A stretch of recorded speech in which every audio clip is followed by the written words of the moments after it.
High guys, welcome to svelte message Rupali. And आज मी घेऊन आली आहे ब्युटी हॅक्सचा पार्ट 2. अँड आपली टिप नंबर 1 आहे, जेव्हाही तुम्हाला पिंपल्सचा प्रॉब्लेम होत असेल ना खूप जास्त, तर एक हा छोटासा हॅक ट्राय करून बघा. रात्री झोपताना तुमचा जो सलायवा असतो ना तो घेऊन जिथं जिथं तुम्हाला पिंपल आहे तिथं लावायचा. अँड मॉर्निंगमध्ये बघायचं तुम्हाला पिंपल थोडासा रिड्यूस वाटेल.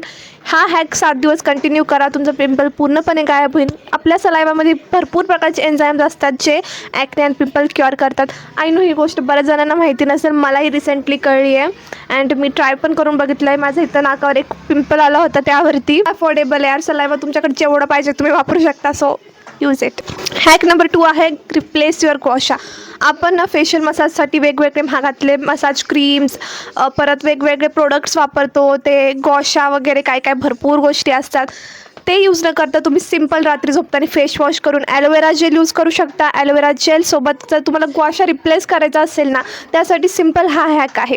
2 चमचे घ्या. तुमच्या किचनमध्ये चमचे तर ऑफकोर्स अवेलेबल असेल, त्यांना फ्रीझरमध्ये ठेवा. 2 ते 3 तास मस्त फ्रीज करा. जेव्हा ते चमचे एकदम थंडगार होतील ना, त्या चमच्यांनी तुमच्या फेसला एकदम छान मसाज येतो. तुम्हाला कोणत्याही प्रकारची गॉशाची गरज पडणार नाही. आपली लास्टची टिप आणि एकदम बेस्टवाली टिप ही आहे की ॲलम, ज्याला फिटकरी किंवा तुरटीसुद्धा म्हणतात, ही प्रत्येकाच्या घरात अवेलेबल असते. अँड ह्याचं यूज ना एक खूप भारी आहे, कारण की जर तुम्ही हे रोज रात्री चेहऱ्यावरनं तुरटी फिरवली ना, तुम्ही बघसाल काही दिवसांमध्ये, मोस्ट 1 वीक ट्राय करून बघा. नाही तर काही काहींना रिझल्ट जरा लेट होऊ शकतो, बिकॉज काही काहींची स्किन खूप जास्त डल असेल तर स्किनचे जे छोटे मोठे तुम्हाला प्रॉब्लेम्स असतात ना, फेशियल इश्यूज, ते तुमचे क्लिअर होऊन जातील जर तुम्ही रेग्युलर फिटकरी यूज करसाल चेहऱ्यावरती. सो होप तुम्हाला हा व्हिडिओ आवडला असेल. अशाच ब्युटी हॅकसाठी फॉलो करा, सबस्क्राईब करा, लाईक, कॉमेंट, शेअर. भेटूया नेक्स्ट ब्युटी हॅक व्हिडिओमध्ये. Bye guys.